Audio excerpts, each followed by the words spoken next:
The 2023 Mets were supposed to be incredible. They just won 101 games in 2022 and then proceeded to upgrade. Yeah, they lost Jacob deGrom, but replaced him with the 2022 American League Cy Young Award winner, while also adding Japanese pitcher Kodai Senga to the rotation. They were also now the most expensive team in baseball by far, and things were really looking up for the Mets heading into the season.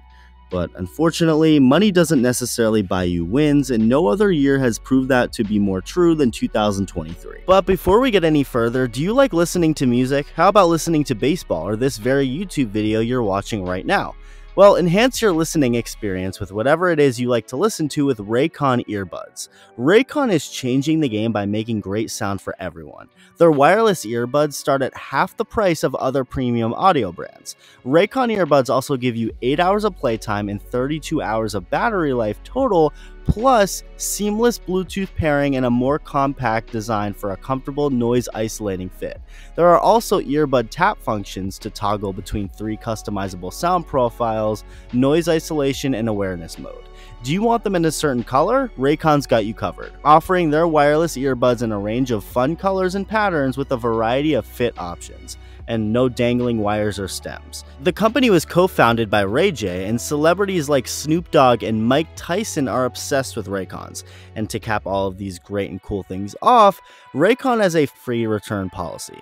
I use my Raycon earbuds every single day. They're great and convenient, so I of course recommend them to you, and by simply watching this and following a simple direction, you can get 15% off your Raycon order. Click the link in the description box below or go to buyraycon.com/iTalk for 15% off your order. Click the link in the description box below or go to buyraycon.com/iTalk for 15% off your order.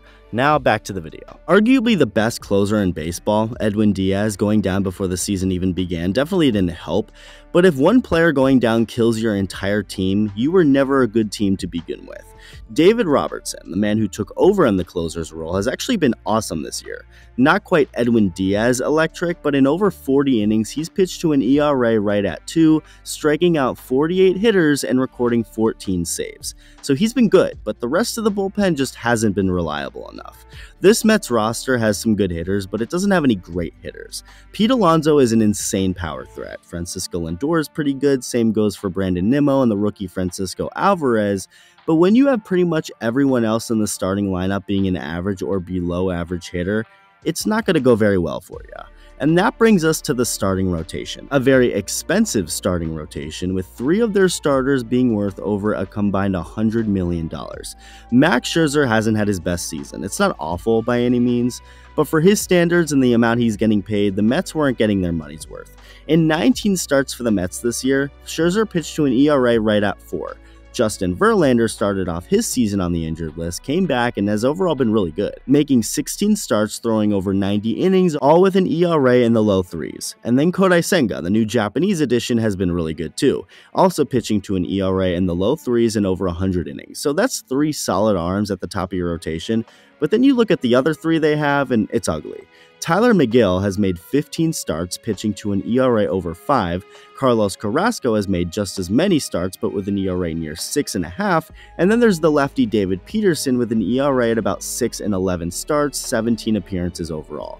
Add all of this stuff together, and it's equated to a very crappy Mets season and a team that currently sits almost 20 games back of the first place Braves. 20 games. That's insane. The Braves are great. We knew this even before the season started, but to be that far back of first place with this roster and payroll is just absurd. They're also 6 games back of the Marlins and closer in the standings to the last place Nationals than the first place Braves or second place Phillies. You tell that to someone before this season and they'd send you to an insane asylum. But it's the reality, and as the days, weeks, and months go on, another reality is that the Mets aren't going anywhere special this year. It's just not going to happen. I know it, you know it, and the front office knows it, which is why even they have called it quits on not just 2023, but 2024.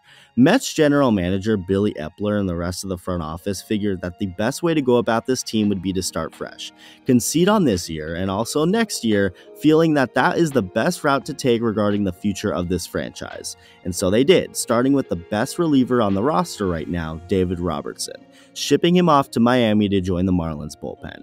At that point, you knew they were going to sell hard. I mean, it wouldn't make much sense to trade your best reliever and then keep everyone else. You gotta go all in at this point. Next up, Max Scherzer, trading him to the Texas Rangers. Now, this deal is actually pretty interesting, as they'd get prospect Luis Angel Acuna in the deal. Yes, Ronald Acuna Jr.'s brother. So that's a pretty promising return, but then again, there goes another big name in Scherzer, and they most certainly were not done. After Scherzer was traded, Justin Verlander went in front of the media and publicly admitted that this changed his opinion on staying with the Mets, clearly becoming more okay with a trade.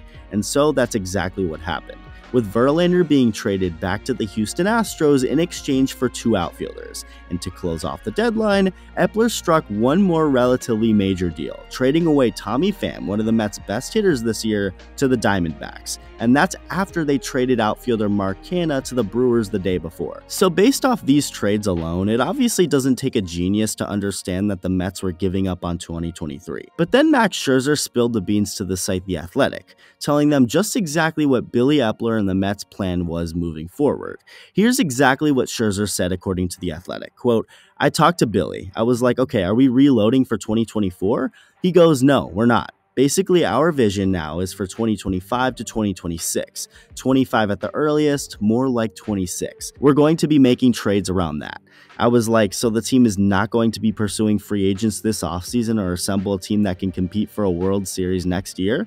He said, no, we're not going to be signing the upper echelon guys. We're going to be on the smaller deals within free agency. 2024 is now looking to be more of a kind of transitory year, end quote. And there you have it. Sorry, Mets fans, but it looks like this front office isn't expecting a winner for a while. And honestly, as much as I'm sure it hurts, this is probably the best route to take regarding this team.